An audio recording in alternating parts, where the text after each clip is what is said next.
Pessoal, bom dia, feliz ano novo para todos, muita conquista, muita paz, muita glória, tá? Fazendo o primeiro vídeo aqui do ano 2020 e vou mostrar o casinho, vou fazer uma revisão. Na verdade o cliente estava reclamando que esse carro está fazendo barulho de rolamento. E aí nós levantamos o carro aqui no elevador, vou levantar mais um pouquinho aqui para vocês verem. Não é barulho de rolamento, parecido, mas o problema não é o rolamento. Esse carro está com 114 mil quilômetros e ele fez um afundamento de pneu. O pneu deformou, para vocês verem aí, ó, ele criou uma deformação bem acentuada. Se você observar direitinho, o pneu ainda rodava bastante, mas devido ao amortecedor ainda ser original, né? Dá pra você ver ali que é original.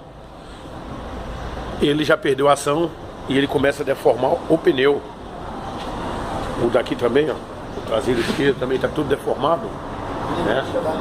Por causa disso, o amortecedor ainda são originais. Quando o amortecedor é originais, pede para trocar preventivamente a cada 3 anos ou 60 mil quilômetros.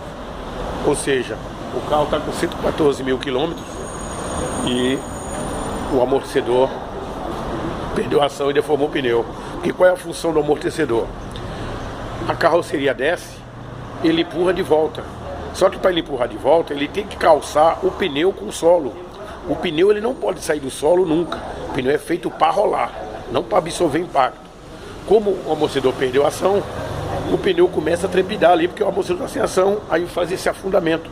Essa deformação não estourou aqui porque Papai do Céu botou a mão. Certo, pessoal? Estamos com um Twingo aqui também, é o Tiguan, né? Da Volkswagen. E esse carro veio para trocar a pastilha dianteira. Estamos até com um pouco de dificuldade de encontrar essa pastilha, porque aqui no Rio de Janeiro tem muito problema hoje de peças.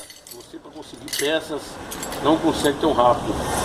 E essa pastilha ela chegou totalmente ao final, né? A traseira até que nós conseguimos rápido, já está até pronta a traseira, mas a dianteira está bem gasta.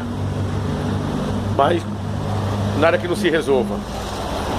Estamos com essa Sport aqui também, reclamando de barulho na traseira. Aí dá pra ver que os